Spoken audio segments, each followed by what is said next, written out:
E, fazendo esforço por conter as lágrimas, pedi, humilde, submeto-me a qualquer trabalho, nesta colônia de realização e paz.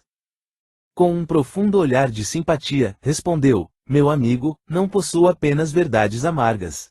Tenho igualmente a palavra de estímulo. Não pode ainda ser médico em nosso lar, mas poderá assumir o cargo de aprendiz, oportunamente. Sua posição atual não é das melhores, entretanto, é confortadora, pelas intercessões chegadas ao Ministério do Auxílio, a seu favor.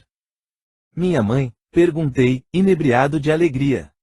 Sim, esclareceu o ministro, sua mãe e outros amigos, no coração dos quais você plantou a semente da simpatia. Logo após sua vinda, pedi ao Ministério do Esclarecimento providenciasse a obtenção de suas notas, que examinei atentamente. Muita imprevidência, numerosos abusos e muita irreflexão, mas, nos 15 anos de sua clínica, também proporcionou receituário gratuito a mais de 6.000 necessitados. Na maioria das vezes, praticou esses atos meritórios, absolutamente por troça, mas, presentemente, pode verificar que, mesmo por troça, o verdadeiro bem espalha bênçãos em nossos caminhos. Desses beneficiados, 15 não o esqueceram e têm enviado, até aqui, veementes apelos a seu favor. Devo esclarecer, no entanto, que mesmo o bem que proporcionou aos indiferentes surge aqui a seu favor. Concluindo, a sorrir, as elucidações surpreendentes, Clarencio acentuou. Aprenderá lições novas em nosso lar, e, depois de experiências úteis, cooperará eficientemente conosco, preparando-se para o futuro infinito. Sentia-me radiante. Pela primeira vez, chorei de alegria na colônia. Oh, quem poderá entender, na terra, semelhante júbilo? Por vezes, é preciso se calhe o coração no grandiloquente silêncio divino. 15. A visita materna. Atento às recomendações de Clarencio, procurava reconstituir energias para recomeçar o aprendizado. Noutro tempo, talvez me sentisse ofendido com as observações aparentemente tão ríspidas, mas, naquelas circunstâncias, lembrava meus erros antigos e sentia-me confortado. Os fluidos carnais compelem a alma a profundas sonolências. Em verdade, apenas agora reconhecia que a experiência humana, em hipótese alguma, poderia ser levada à conta de brincadeira. A importância da encarnação na Terra surgia-me aos olhos, evidenciando grandezas até então ignoradas. Considerando as oportunidades perdidas, reconhecia não merecer a hospitalidade de nosso lar. Clarencio tinha dobradas razões para falar-me com aquela franqueza. Passei dias entregue a profundas reflexões sobre a vida. No íntimo, grande ansiedade de rever o lar terreno. Abstinha-me, porém, de pedir novas concessões. Os benfeitores do Ministério do Auxílio eram excessivamente generosos para comigo. Adivinhavam-me os pensamentos. Se até ali não me haviam proporcionado satisfação espontânea a semelhante desejo, é que tal propósito não seria oportuno. Calava-me, então, resignado e algo triste. Lísias fazia o possível por alegrar-me com os seus pareceres consoladores. Eu estava, porém, nessa fase de recolhimento inexprimível, em que o homem é chamado para dentro de si mesmo, pela consciência profunda. Um dia, contudo, o bondoso visitador penetrou, radiante, no meu apartamento, exclamando: adivinhe quem chegou à sua procura. Aquela fisionomia alegre, aqueles olhos brilhantes de Lísias, não me enganavam. Minha mãe, respondi, confiante. Olhos arregalados de alegria, vi minha mãe entrar de braços estendidos. Filho, vem a mim, querido meu. Não posso dizer o que se passou então. Senti-me criança, como no tempo em que brincava à chuva, pés descalços, na areia do jardim. Abracei-me a ela carinhoso, chorando de júbilo, experimentando os mais sagrados transportes da aventura espiritual. Beijei-a repetidas vezes, apertei-a nos braços, misturei minhas lágrimas com as suas lágrimas e não sei quanto tempo estivemos juntos, abraçados. Afinal, foi ela quem me despertou do enlevo, recomendando: vamos, filho, não te emociones tanto assim. A alegria também, quando excessiva, costuma castigar o coração. E em vez de carregar minha adorada velhinha nos braços, como fazia na terra, nos derradeiros tempos de sua romagem por lá, foi ela quem me enxugou o pranto copioso, conduzindo-me ao divã. Estás ainda fraco, filhinho. Não desperdices energias. Sentei-me a seu lado e ela, cuidadosamente, ajeitou-me a fronte cansada, em seus joelhos, afagando-me de leve, confortando-me à luz de santas recordações. Senti-me, então, o mais venturoso dos homens. Guardava a impressão de haver o barco de minha esperança ancorado em porto mais seguro. A presença maternal constituía infinito reconforto ao meu coração. Aqueles minutos davam-me a ideia de um sonho tecido em trama de felicidade indizível. Qual menino que procura detalhes, fixava-lhe as vestes, cópia perfeita de um dos seus velhos trajos caseiros. Notando-lhe o vestido escuro, as meias de lã, a mantilha azul, contemplei a cabeça pequenina, aureolada a fios de neve, as rugas do rosto, o olhar doce e calmo de todos os dias. Mãos trêmulas de contentamento, acariciava-lhe as mãos queridas, sem conseguir articular uma frase. Minha mãe, todavia, mais forte que eu, falou com serenidade.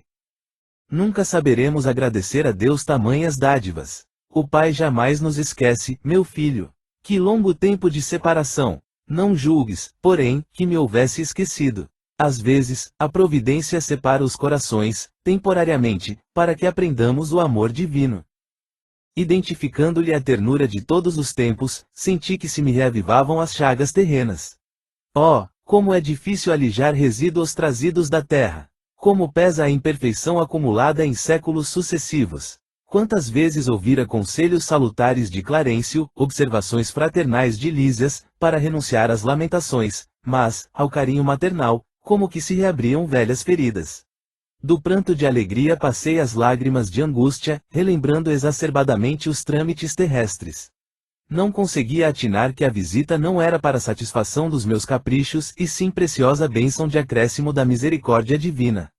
Copiando antigas exigências, concluí erroneamente que minha genitora deveria continuar como repositório de minhas queixas e males sem fim.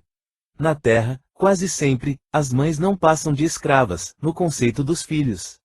Raros lhes entendem a dedicação antes de as perder. Na mesma falsa concepção de outros tempos, descambei para o terreno das confidências dolorosas. Minha mãe ouviu-me calada, deixando transparecer inexprimível melancolia. Olhos úmidos, aconchegando-me de quando em quando mais estreitamente ao coração, falou, carinhosa. Oh, filho, não ignoro as instruções que o nosso generoso Clarencio te ministrou. Não te queixes, agradeçamos ao Pai a bênção desta reaproximação. Sintamo-nos agora numa escola diferente, onde aprendemos a ser filhos do Senhor.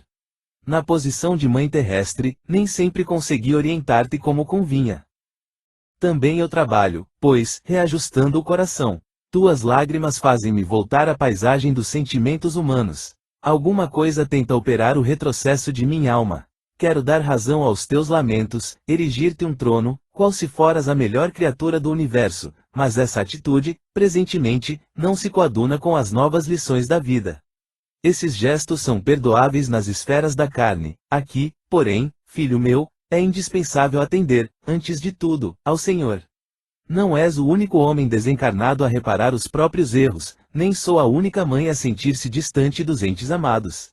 Nossa dor, portanto, não nos edifica pelos prantos que vertemos, ou pelas feridas que sangram em nós, mas pela porta de luz que nos oferece ao Espírito, a fim de sermos mais compreensivos e mais humanos. Lágrimas e úlceras constituem o processo de bendita extensão dos nossos mais puros sentimentos. Depois de longa pausa, em que a consciência profunda me advertia solene, minha mãe prosseguiu. Se é possível aproveitar estes minutos rápidos, em expansões de amor, por que desviá-los para a sombra das lamentações? Regozijemo-nos, filho, e trabalhemos incessantemente. Modifica a atitude mental. Conforta-me tua confiança em meu carinho, experimento sublime felicidade em tua ternura filial, mas não posso retroceder nas minhas experiências. Amemo-nos, agora, com o grande e sagrado amor divino. Aquelas palavras benditas me despertaram. Guardava a impressão de fluidos vigorosos que partiam do sentimento materno, vitalizando-me o coração. Minha mãe me contemplava desvanecida, mostrando belo sorriso. Ergui-me, respeitoso, e beijei-a na fronte, sentindo-a mais amorosa e mais bela que nunca. 16. Confidências. Consolou-me a palavra maternal, reorganizando-me as energias interiores. Minha mãe comentava o serviço como se fora uma bênção às dores e dificuldades, levando-as a crédito de alegrias e lições sublimes. Inesperado e inexprimível contentamento banhava-me o espírito. Aqueles conceitos alimentavam-me de estranho modo. Sentia-me outro, mais alegre, animado e feliz. Oh, minha mãe! Exclamei comovido, deve ser maravilhosa a esfera da sua habitação. Que sublimes contemplações espirituais, que ventura! Ela esboçou um sorriso significativo e obtemperou: a esfera elevada, meu filho, requer, sempre, mais trabalho, maior abnegação. Não suponhas que tua mãe permaneça em visões beatíficas, à distância dos deveres justos. Devo fazer-te sentir, no entanto, que minhas palavras não representam qualquer nota de tristeza, na situação em que me encontro. É antes revelação de responsabilidade necessária. Desde que voltei da Terra, tenho trabalhado intensamente pela nossa renovação espiritual. Muitas entidades, desencarnando, permanecem agarradas ao lar terrestre, a pretexto de muito amarem os que demoram no mundo carnal. Ensinaram-me aqui, todavia, que o verdadeiro amor, para transbordar em benefícios, precisa trabalhar sempre. Desde minha vinda, então, procuro esforçar-me por conquistar o direito de ajudar aqueles que tanto amamos. E meu pai? Perguntei onde está, por que não veio com a senhora? Minha mãe estampou singular expressão no rosto e respondeu: Ah, teu pai, há 12 anos que está numa zona de trevas compactas, no umbral. Na terra, sempre nos parecera fiel às tradições da família, arraigado ao cavalheirismo do alto comércio, a cujos quadros pertenceu até ao fim da existência, e ao fervor do culto externo, em matéria religiosa, mas, no fundo, era fraco e mantinha ligações clandestinas, fora do nosso lar. Duas delas estavam mentalmente ligadas à vasta rede de entidades maléficas, e, tão logo desencarnou o meu pobre Laerte, a passagem no umbral lhe foi muito amarga, porque as desventuradas criaturas, a quem fizera muitas promessas, aguardavam-no ansiosas, prendendo-o de novo nas teias da ilusão.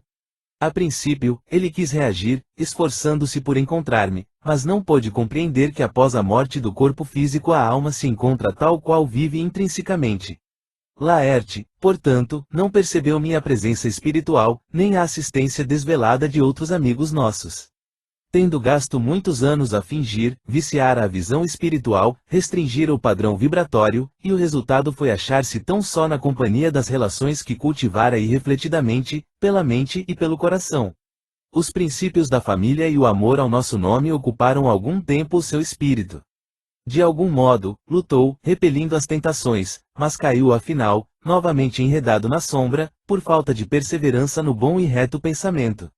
Muitíssimo impressionado, perguntei: Não há, porém, meios de subtraí-lo a tais abjeções? Ah, meu filho elucidou a palavra materna, eu o visito frequentemente. Ele, porém, não me percebe. Seu potencial vibratório é ainda muito baixo. Tento atraí-lo ao bom caminho, pela inspiração, mas apenas consigo arrancar-lhe algumas lágrimas de arrependimento, de quando em quando, sem obter resoluções sérias. As infelizes, das quais se tornou prisioneiro, retiram-no as minhas sugestões. Venho trabalhando intensamente, anos a fio. Solicitei o amparo de amigos em 5 núcleos diversos, de atividade espiritual mais elevada, inclusive aqui em nosso lar. Certa vez, Clarencio quase conseguiu atraí-lo ao Ministério da Regeneração, mas debalde. Não é possível acender luz em candeias sem óleo e sem pavio. Precisamos da adesão mental de Laerte, para conseguir levantá-lo e abrir-lhe a visão espiritual. No entanto, o pobrezinho permanece inativo em si mesmo, entre a indiferença e a revolta. Depois de longa pausa, suspirou, continuando: Talvez não saibas ainda que tuas irmãs Clara e Priscila vivem hoje igualmente no umbral, agarradas à crosta da terra. Sou compelida a atender às necessidades de todos. Meu único auxílio direto repousava na cooperação afetuosa de tua irmã Luísa, aquela que partiu quando eras pequenino. Luísa esperou-me aqui muitos anos, foi meu braço forte nos trabalhos ásperos de amparo à família terrena. Ultimamente, contudo, depois de lutar corajosa, a meu lado, em benefício de teu pai, de ti e das irmãs, tão grande é a perturbação dos nossos familiares, ainda na terra, que voltou a semana passada, a fim de reencarnar entre eles, num gesto heróico de sublime renúncia. Espero, pois, que te restabeleças breve, para que possamos desdobrar atividades no bem. Assombravam-me as informações referentes a meu pai. Que espécie de lutas seriam as dele? Não parecia sincero praticante dos preceitos religiosos, não comungava todos os domingos? Enlevado com a dedicação maternal, perguntei. A senhora, entretanto, auxilia o papai, não obstante a ligação dele com essas mulheres infames? Não as classifiques assim, ponderou minha mãe dize, antes, meu filho, nossas irmãs doentes, ignorantes ou infelizes. São filhas de nosso pai, igualmente. Não tenho feito intercessões apenas por Laerte, mas por elas também, e estou convencida de haver encontrado recursos para atraí-los todos ao meu coração.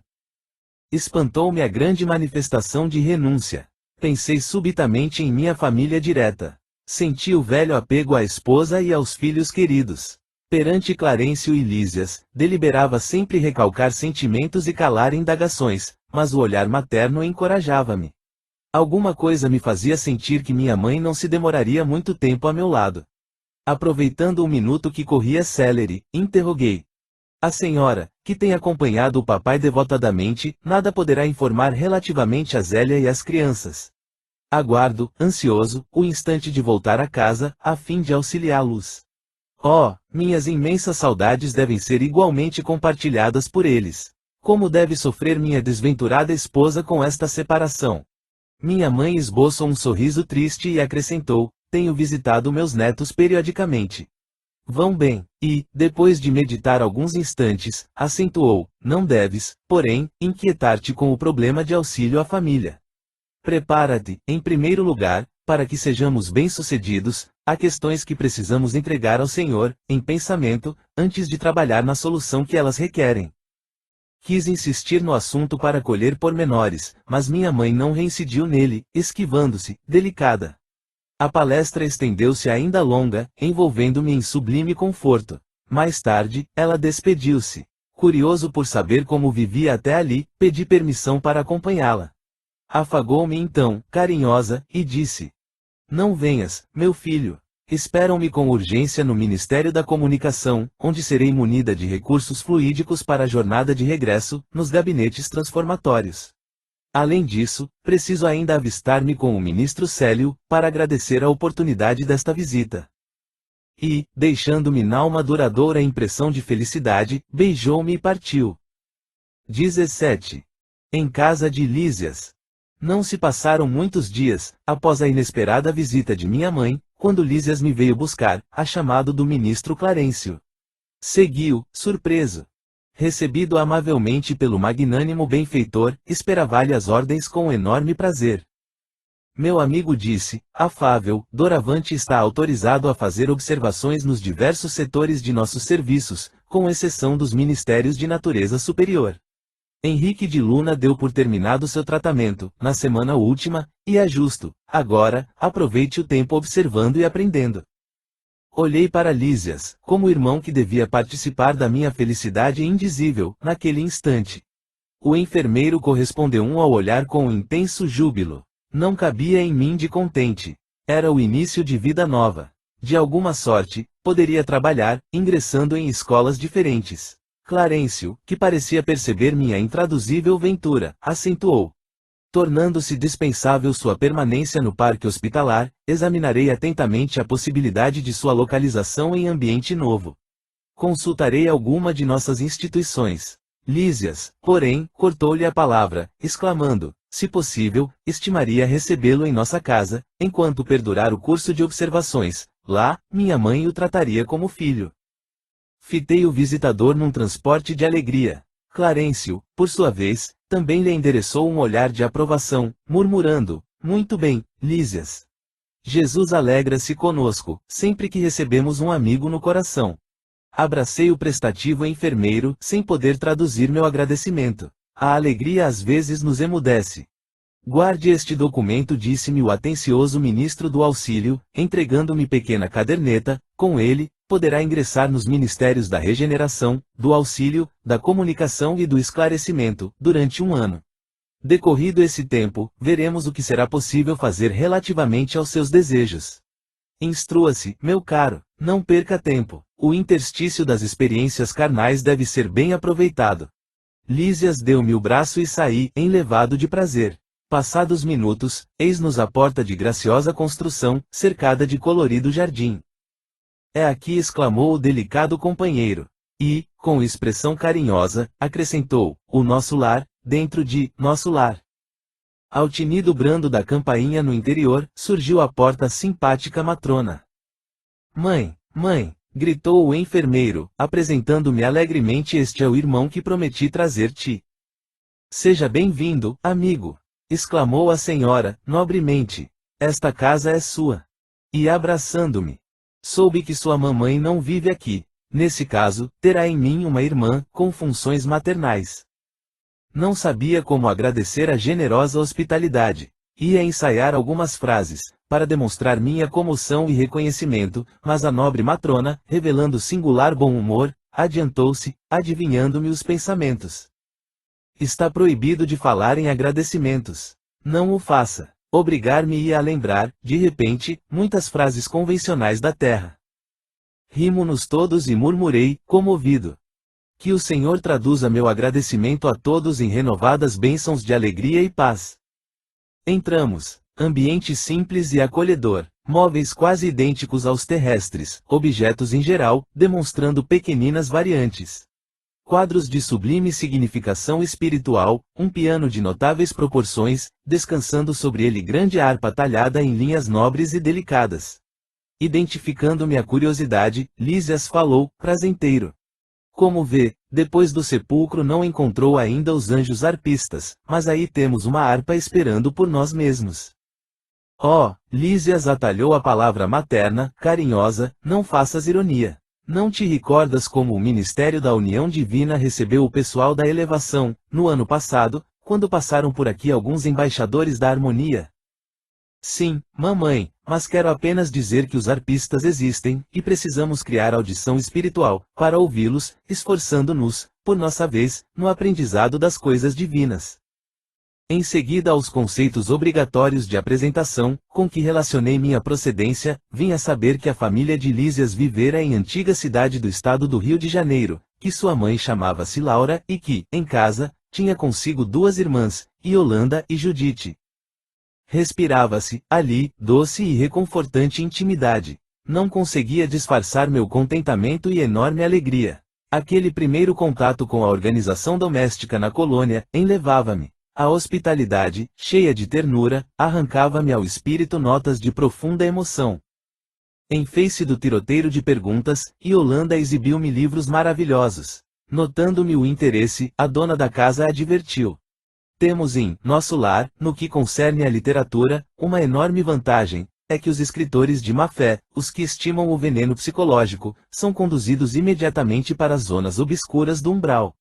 Por aqui não se equilibram, nem mesmo no Ministério da Regeneração, enquanto perseveram em semelhante estado d'alma. Não pude deixar de sorrir, continuando a observar os primores da arte fotográfica, nas páginas sob meus olhos.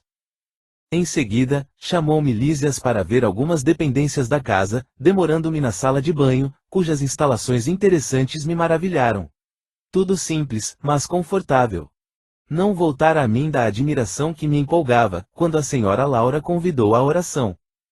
Sentamo-nos, silenciosos, em torno de grande mesa. Ligado um grande aparelho, fez-se ouvir música suave. Era o louvor do momento crepuscular. Surgiu, ao fundo, o mesmo quadro prodigioso da governadoria, que eu nunca me cansava de contemplar todas as tardes, no parque hospitalar. Naquele momento, porém, sentia-me dominado de profunda e misteriosa alegria. E vendo o coração azul desenhado ao longe, senti que minha alma se ajoelhava no templo interior, em sublimes transportes de júbilo e reconhecimento. 18. Amor, alimento das almas. Terminada a oração, chamou-nos à mesa a dona da casa, servindo caldo reconfortante e frutas perfumadas, que mais pareciam concentrados de fluidos deliciosos. Eminentemente surpreendido, ouvi a senhora Laura observar com graça. Afinal, nossas refeições aqui são muito mais agradáveis que na terra.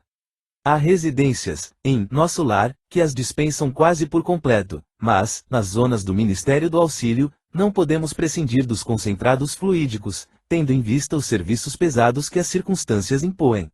Despendemos grande quantidade de energias. É necessário renovar provisões de força. Isso, Porém ponderou uma das jovens, não quer dizer que somente nós, os funcionários do auxílio e da regeneração, vivamos a depender de alimentos. Todos os ministérios, inclusive o da união divina, não os dispensam, diferindo apenas a feição substancial. Na comunicação e no esclarecimento há enorme dispêndio de frutos. Na elevação o consumo de sucos e concentrados não é reduzido e, na união divina, os fenômenos de alimentação atingem o inimaginável. Meu olhar indagador ia de Lísias para a senhora Laura, ansioso de explicações imediatas. Sorriam todos da minha natural perplexidade, mas a mãe de Lísias veio ao encontro dos meus desejos, explicando. Nosso irmão talvez ainda ignore que o maior sustentáculo das criaturas é justamente o amor. De quando em quando, recebemos em nosso lar grandes comissões de instrutores, que ministram ensinamentos relativos à nutrição espiritual. Todo sistema de alimentação, nas variadas esferas da vida, tem no amor a base profunda. O alimento físico, mesmo aqui, propriamente considerado, é simples problema de materialidade transitória, como no caso dos veículos terrestres, necessitados de colaboração da graxa e do óleo. A alma, em si, apenas se nutre de amor. Quanto mais nos elevarmos no plano evolutivo da criação, mais extensamente conheceremos essa verdade. Não lhe parece que o amor divino seja o cibo do universo?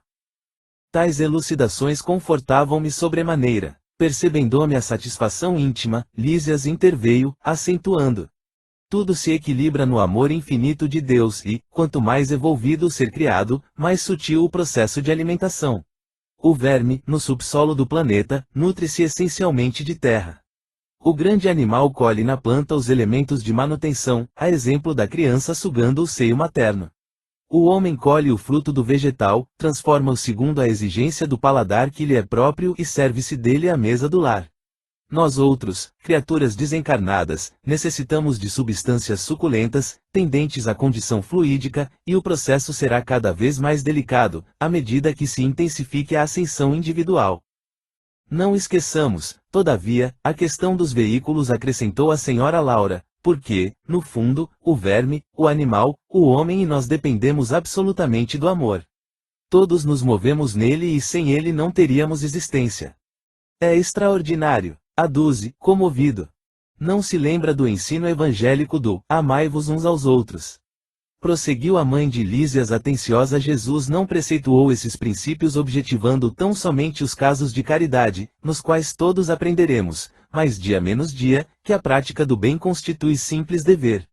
Aconselhava-nos, igualmente, a nos alimentarmos uns aos outros, no campo da fraternidade e da simpatia. O homem encarnado saberá, mais tarde, que a conversação amiga, o gesto afetuoso, a bondade recíproca, a confiança mútua, a luz da compreensão, o interesse fraternal, patrimônios que se derivam naturalmente do amor profundo, constituem sólidos alimentos para a vida em si. Reencarnados na Terra, experimentamos grandes limitações, voltando para cá, entretanto, reconhecemos que toda a estabilidade da alegria é problema de alimentação puramente espiritual. Formam-se lares, vilas, cidades e nações em obediência a imperativos tais. Recordei instintivamente as teorias do sexo, largamente divulgadas no mundo, mas, adivinhando-me talvez os pensamentos, a senhora Laura sentenciou. E ninguém diga que o fenômeno é simplesmente sexual. O sexo é manifestação sagrada desse amor universal e divino, mas é apenas uma expressão isolada do potencial infinito. Entre os casais mais espiritualizados, o carinho e a confiança, a dedicação e o entendimento mútuos permanecem muito acima da união física, reduzida, entre eles, à realização transitória. A permuta magnética é o fator que estabelece ritmo necessário à manifestação da harmonia. Para que se alimente a aventura, basta a presença e, às vezes, apenas a compreensão. Valendo-se da pausa, Judite acrescentou. Aprendemos em nosso lar, que a vida terrestre se equilibra no amor, sem que a maior parte dos homens se aperceba. Almas gêmeas, almas irmãs, almas afins, constituem pares e grupos numerosos. Unindo-se umas às outras, amparando-se mutuamente, conseguem equilíbrio no plano de redenção. Quando, porém, faltam companheiros, a criatura menos forte costuma sucumbir em meio da jornada.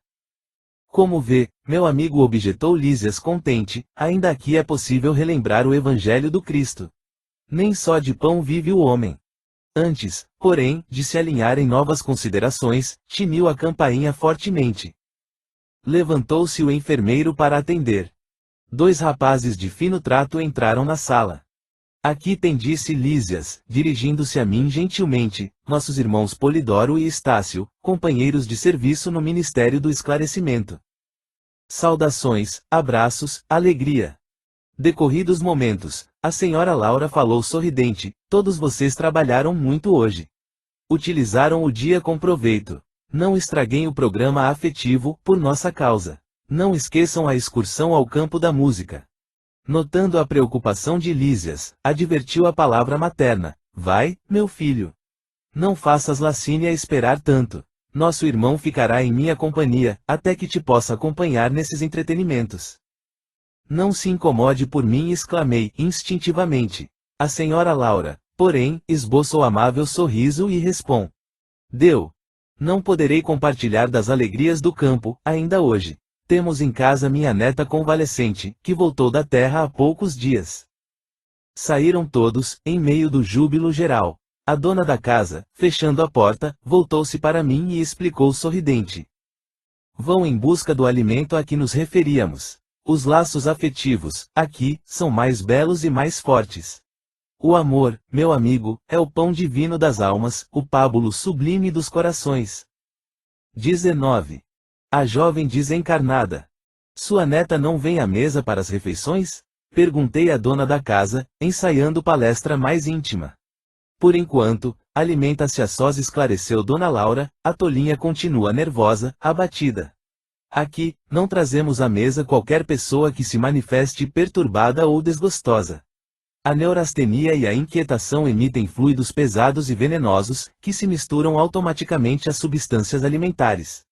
Minha neta demorou-se no umbral 15 dias, em forte sonolência, assistida por nós. Deveria ingressar nos pavilhões hospitalares, mas, afinal, veio submeter-se aos meus cuidados diretos.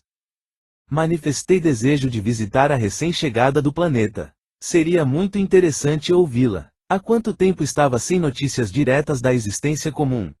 A senhora Laura não se fez rogada quando lhe dei a conhecer meu desejo. Demandamos um quarto confortável e muito amplo. Uma jovem muito pálida repousava em cômoda poltrona. Surpreendeu-se vivamente ao ver-me. Este amigo, Heloísa, explicou a genitora de Lísias, indicando-me, é um irmão nosso que voltou da esfera física, há pouco tempo. A moça fitou-me curiosa, embora os olhos perdidos nas fundas olheiras traduzissem grande esforço para concentrar atenção. Cumprimentou-me, esboçando vago sorriso, dando-me eu a conhecer, por minha vez. Deve estar cansada, observei. Antes, porém, que ela respondesse, adiantou-se a senhora Laura, procurando subtraí-la a esforços sobreposse fatigantes. Heloísa tem estado inquieta, aflita. Em parte, justifica-se. A tuberculose foi longa e deixou-lhe traços profundos, entretanto, não se pode prescindir, a tempo algum, do otimismo e da coragem. Vi a jovem arregalar os olhos muito negros, como a reter o pranto, mas em vão. O tórax começou a arfar-lhe violentamente e, colando o lenço ao rosto, não conseguia conter os soluços angustiosos. Tolinha, disse a meiga senhora abraçando-a, é necessário reagir contra isso. Estas impressões são os resultados da educação religiosa deficiente, nada mais.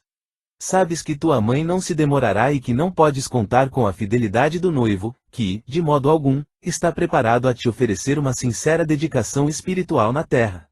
Ele ainda está longe do espírito sublime do amor iluminado. Naturalmente, desposará outra e deves habituar-te a esta convicção. Nem seria justo exigir-lhe a vinda brusca. Sorrindo maternalmente, a senhora Laura acrescentou, admitamos que viesse, forçando a lei. Não seria mais duro o sofrimento? Não pagarias caro a cooperação que houvesses desenvolvido nesse particular? Não te faltarão amizades carinhosas, nem colaboração fraternal, para que te equilibres aqui. E se amas, de fato, o rapaz, deves procurar harmonia para beneficiá-lo mais tarde. Além disso, tua mãe não tarda a chegar. Penalizou-me o pranto copioso da jovem. Procurei estabelecer novo rumo à conversação, tentando subtraí-la à crise de lágrimas. Donde vem você, Heloísa? Interroguei. A mãe de Lísias, agora calada, parecia igualmente desejosa de vê-la desembaraçar-se.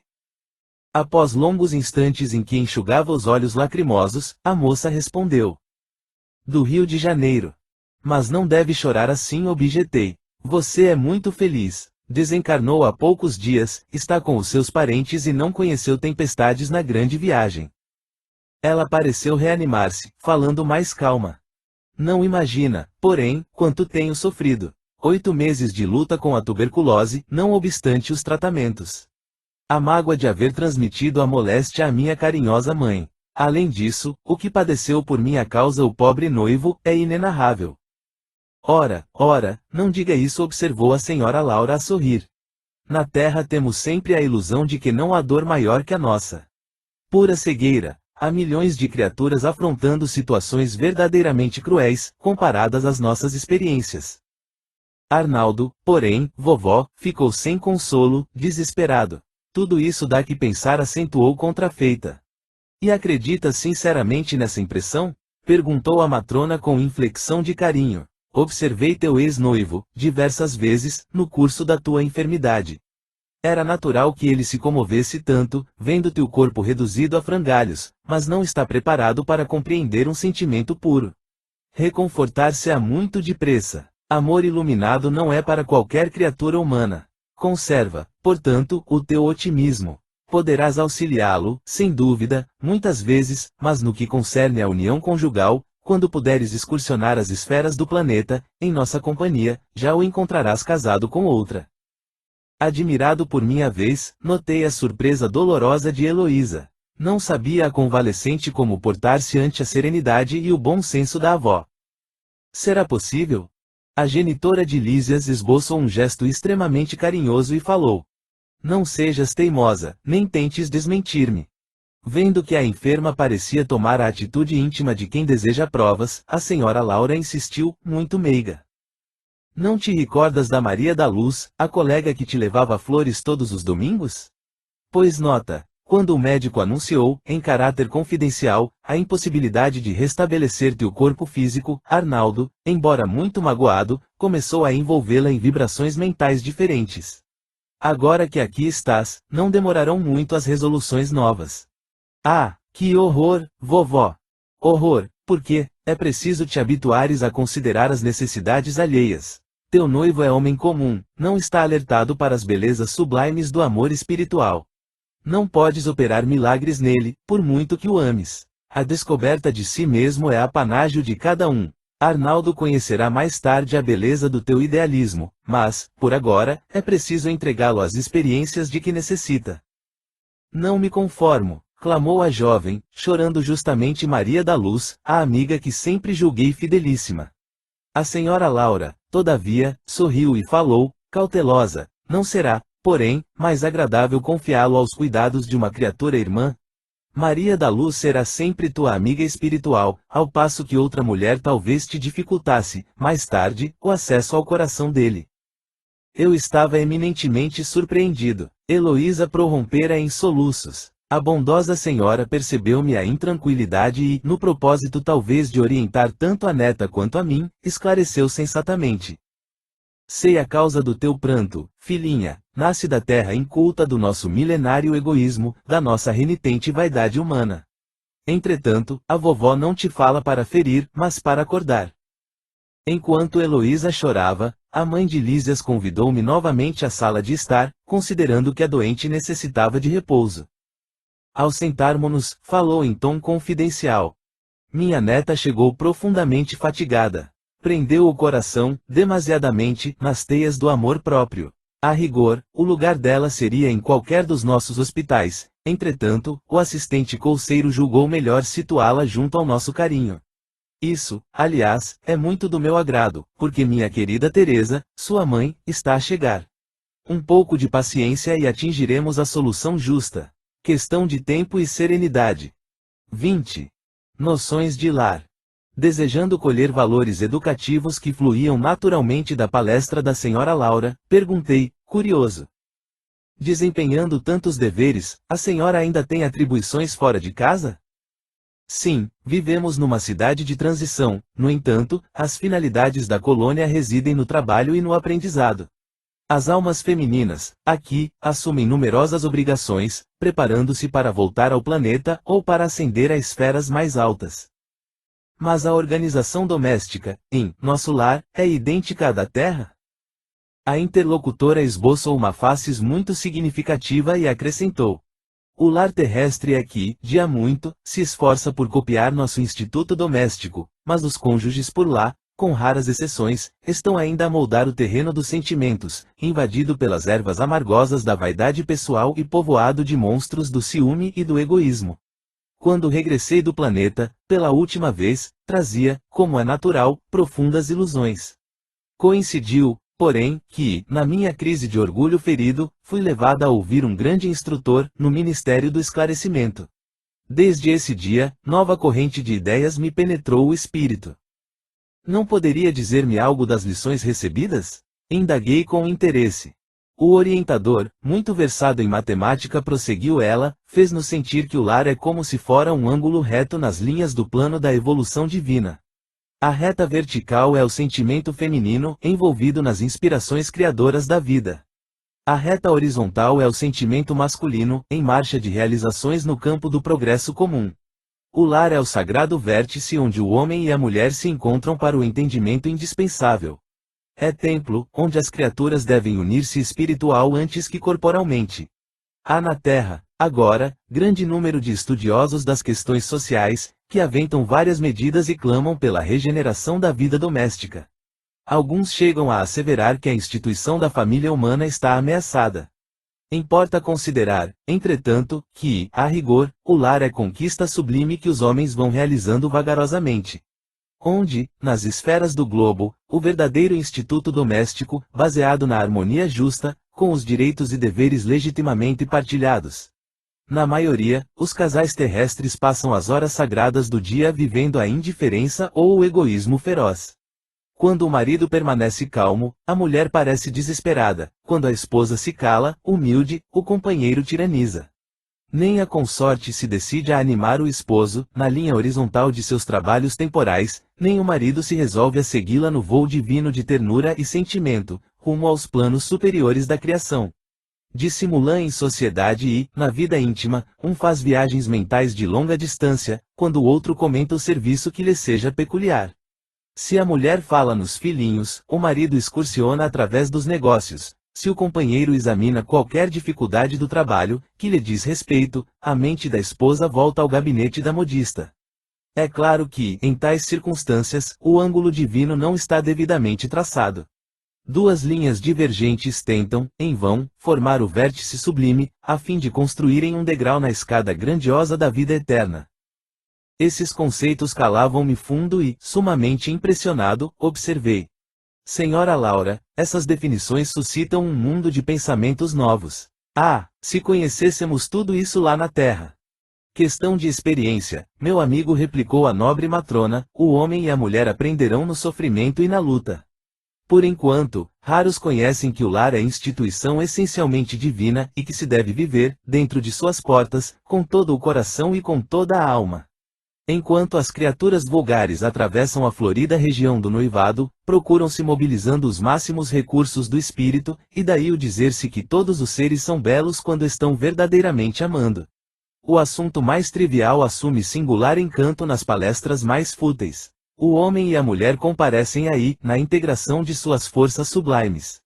Mas logo que recebem a bênção nupcial, a maioria atravessa os véus do desejo e cai nos braços dos velhos monstros que tiranizam corações. Não há concessões recíprocas, não há tolerância e, por vezes, nem mesmo fraternidade. E apaga-se a beleza luminosa do amor, quando os cônjuges perdem a camaradagem e o gosto de conversar. Daí em diante, os mais educados respeitam-se, os mais rudes mal se suportam. Não se entendem. Perguntas e respostas são formuladas em vocábulos breves. Por mais que se unam os corpos, vivem as mentes separadas, operando em rumos opostos. Tudo isso é a pura verdade. Aduze comovido. Que fazer, porém, meu amigo? Replicou a bondosa senhora. Na fase atual evolutiva do planeta, existem na esfera carnal raríssimas uniões de almas gêmeas, reduzidos matrimônios de almas irmãs ou afins, e esmagadora porcentagem de ligações de resgate. O maior número de casais humanos é constituído de verdadeiros forçados, sob algemas. Procurando retomar o fio das considerações sugeridas por minha pergunta inicial, continuou a genitora de Lísias, as almas femininas não podem permanecer inativas aqui. É preciso aprender a ser mãe, esposa, missionária, irmã. A tarefa da mulher, no lar, não pode circunscrever-se a umas tantas lágrimas de piedade ociosa e a muitos anos de servidão. É claro que o movimento coevo do feminismo desesperado constituía abominável ação contra as verdadeiras atribuições do espírito feminino. A mulher não pode ir ao duelo com os homens, através de escritórios e gabinetes, onde se reserva a atividade justa ao espírito masculino. Nossa colônia, porém, ensina que existem nobres serviços de extensão do lar, para as mulheres. A enfermagem, o ensino, a indústria do fio, a informação, os serviços de paciência, representam atividades assaz expressivas. O homem deve aprender a carrear para o ambiente doméstico a riqueza de suas experiências, e a mulher precisa conduzir a doçura do lar para os labores ásperos do homem. Dentro de casa, a inspiração, fora dela, a atividade. Uma não viverá sem a outra. Como sustentar-se o rio sem a fonte, e como espalhar-se a água da fonte sem o leito do rio? Não pude deixar de sorrir, ouvindo a interrogação. A mãe de Lísias, depois de longo intervalo, continuou. Quando o Ministério do Auxílio me confia crianças ao lar, minhas horas de serviço são contadas em dobro, o que lhe pode dar ideia da importância do serviço maternal no plano terreno. Entretanto, quando isso não acontece, tenho meus deveres diuturnos nos trabalhos de enfermagem, com a semana de 48 horas de tarefa. Todos trabalham em nossa casa. A não ser minha neta convalescente, não temos qualquer pessoa da família em zonas de repouso. 8 horas de atividade no interesse coletivo, diariamente, é programa fácil a todos. Sentir-me-ia envergonhada se não o executasse também. Interrompeu-se a interlocutora por alguns momentos, enquanto me perdia em vastas considerações. 21. Continuando a palestra. A palestra, senhora Laura, exclamei com interesse, sugere numerosas interrogações, relevar-me a curiosidade, o abuso. Não diga isso, retrucou, bondosa, pergunte sempre. Não estou em condições de ensinar, todavia, é sempre fácil informar. Rimo-nos da observação e indaguei em seguida, como se encara o problema da propriedade na colônia. Esta casa, por exemplo, pertence-lhe. Ela sorriu e esclareceu. Tal como se dá na terra, a propriedade aqui é relativa. Nossas aquisições são feitas à base de horas de trabalho. O bônus hora, no fundo, é o nosso dinheiro. Quaisquer utilidades são adquiridas com esses cupons, obtidos por nós mesmos, à custa de esforço e dedicação. As construções em geral representam patrimônio comum, sob controle da governadoria. Cada família espiritual, porém, pode conquistar um lar, nunca mais que um, apresentando 30.000 bônus hora, o que se pode conseguir com algum tempo de serviço. Nossa morada foi conquistada pelo trabalho perseverante de meu esposo, que veio para a esfera espiritual muito antes de mim. 18 anos estivemos separados pelos laços físicos, mas sempre unidos pelos elos espirituais. Ricardo, porém, não descansou. Recolhido ao nosso lar, depois de certo período de extremas perturbações, compreendeu imediatamente a necessidade do esforço ativo, preparando-nos um ninho para o futuro. Quando cheguei, estreamos a habitação que ele organizara com esmero, acentuando-se nossa aventura. Desde então, meu esposo ministrou-me conhecimentos novos. Minhas lutas na viuvez haviam sido intensas. Muito moça ainda, com os filhos tenros, tive de enfrentar serviços rudes. À custa de testemunhos difíceis, proporcionei aos rebentos de nossa união os valores educativos, de que eu podia dispor, habituando-os, porém, muito cedo, aos trabalhos árduos. Compreendi, depois, que a existência laboriosa me livrara das indecisões e angústias do umbral, por colocar-me a coberto de muitas e perigosas tentações. O suor do corpo ou a preocupação justa, nos campos de atividade honesta, constituem valiosos recursos para a elevação e defesa da alma. Reencontrar Ricardo, tecer novo ninho de afetos, representava o céu para mim. Durante anos consecutivos, vivemos a vida de perene ventura, trabalhando por nossa evolução, unindo-nos cada vez mais e cooperando no progresso efetivo dos que nos são afins. Com o correr do tempo, Lísias, Yolanda e Judite reuniram-se a nós, aumentando nossa felicidade. Após ligeiro intervalo, em que parecia meditar, minha interlocutora prosseguiu em tom grave. Mas a esfera do globo nos esperava. Se o presente estava cheio de alegria, o passado chamava a contas, para que o futuro se harmonizasse com a lei eterna. Não podíamos pagar a terra com bônus hora e sim com o suor honrado, fruto de trabalhos. Dada a nossa boa vontade, aclarava-se-nos a visão, relativamente ao pretérito doloroso. A lei do ritmo exigia, então, nossa volta. Aquelas afirmativas causavam-me viva impressão. Era a primeira vez que se feria tão fundo aos meus ouvidos, na colônia, o assunto referente a encarnações pregressas. Senhora Laura, exclamei, interrompendo-a, permita, por obséquio, uma parte. Perdoe a curiosidade, no entanto, até agora, ainda não pude conhecer mais detidamente o que se relaciona com o meu passado espiritual.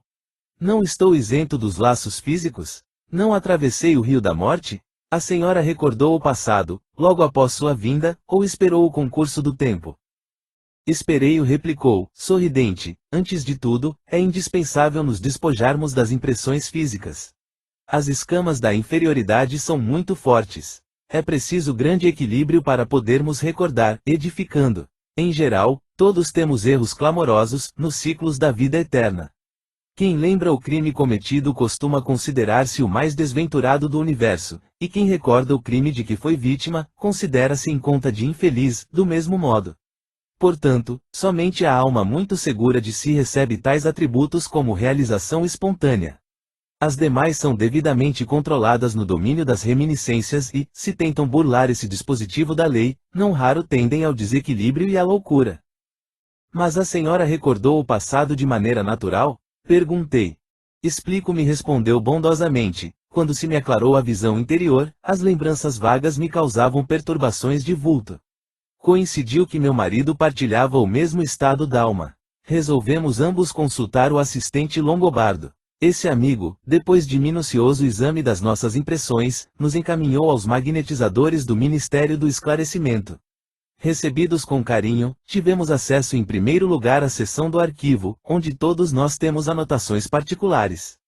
Aconselharam-nos os técnicos daquele ministério a ler nossas próprias memórias, durante 2 anos, sem prejuízo de nossa tarefa do auxílio, abrangendo o período de 3 séculos. O chefe do serviço de recordações não nos permitiu a leitura de fases anteriores, declarando-nos incapazes de suportar as lembranças correspondentes a outras épocas. E bastou a leitura para que se sentisse na posse das reminiscências? Atalhei, curioso. Não, a leitura apenas informa. Depois de longo período de meditação para esclarecimento próprio, e como surpresas indescritíveis, fomos submetidos a determinadas operações psíquicas, a fim de penetrar os domínios emocionais das recordações. Os espíritos técnicos no assunto nos aplicaram passes no cérebro, despertando certas energias adormecidas. Ricardo e eu ficamos, então, senhores de 300 anos de memória integral. Compreendemos, então, quão grande é ainda o nosso débito para com as organizações do planeta. E onde está nosso irmão Ricardo? Como estimaria conhecê-lo? Exclamei sob forte impressão. A genitora de Lísias meneou significativamente a cabeça e murmurou. Em vista de nossas observações referentes ao passado, combinamos novo encontro nas esferas da crosta. Temos trabalho, muito trabalho, na Terra. Desse modo, Ricardo partiu há 3 anos. Quanto a mim, seguirei dentro de breves dias. Aguardo apenas a chegada de Teresa, para deixá-la junto aos nossos. E de olhar vago, como se a mente estivesse muito longe, ao lado da filha ainda retida na terra, a senhora Laura acentuou. A mãe de Heloísa não tardará. A passagem dela através do umbral será somente de algumas horas, em vista dos seus profundos sacrifícios, desde a infância. Pelo muito que sofreu, não precisará dos tratamentos da regeneração. Poderei, portanto, transmitir-lhe minhas obrigações no auxílio e partir sossegada. O Senhor não nos esquecerá.